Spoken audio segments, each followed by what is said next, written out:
हिंगोली जिल्ह्यातला वसमत तालुका हा इरिगेशन तालुका असल्याचं ओळखलं जातं, मात्र याच वसमत विधानसभे जे आहेत ते काही भाग कोरडवाहू आहे आणि हाच कोरडवाहू भाग जे आहेत ते सिंचनाखाली आणण्याचा प्रयत्न या विधानसभेचे आमदार चंद्रकांत उर्फ राजूभाई अनागवरे सातत्याने केले होते। अजितदादा असताना त्यांनी जे आहेत ते सतत पाठपुरावा करून जे आहेत ते याच सिद्धेश्वर जलसिंचन योजनेच्या अंतर्गत कामांनी मंजुरी आणली होती।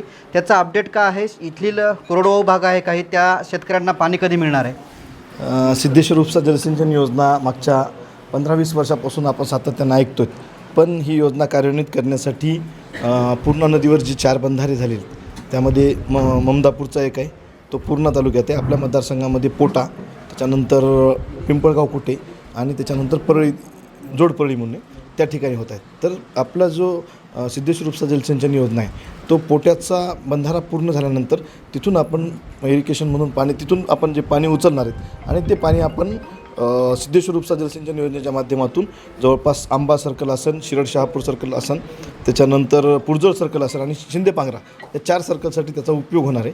आणि त्याच्या बाबतीमध्ये आपण आमदार अजित पवार साहेब ज्यावेळेस उपमुख्यमंत्री होते मागच्या काळामध्ये त्यावेळेस दादाने त्याच्यासाठी खूप मोठ्या पद्धतीनं आपल्याला मदत केली। आत्ता विखे पाटील साहेबसुद्धा मदत करत आहेत आणि त्याचं जे सर्वेला जी टेंडरला मंजुरी होती तीसुद्धा मंजुरी झालेली, त्याचे पैसेसुद्धा वर्ग झालेत। आता सर्वेचं काम लवकरात लवकर सुरू होणार। नुकतीच एक मंत्रालयात या संदर्भात बैठक पार पाडली आणि त्या बैठकीनंतर तुम्ही येथील जिल्हा अधिकाऱ्यांसोबत बैठक घेतली, नेमकं ते काय?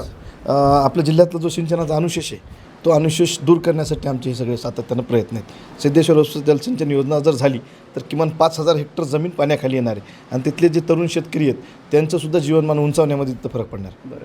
किती कालावधी लागेल या सगळ्या गोष्टीला? मोठ्या कामांना वेळ लागतो पण काम पूर्ण होईल, या टर्ममध्ये 100% आपण पूर्ण करू। निश्चितच आपण बघतो की हे होते वसमत विधानसभेचे आमदार चंद्रकांत उर्फ राजूभाई अनागवरे। जे काही वसमत विधानसभेतील असेल वसमत तालुक्यातील कोरडवाहू भाग आहे ते भाग जे आहे ते सिंचनाखाली लवकरच येणार असल्याची प्रतिक्रिया आमदार अनागवरे यांनी दिली आहे। कॅमेरामन साईनाथ शिंदेसह मी रमेश चेंडके, TV9 मराठी, वसमत, हिंगोली।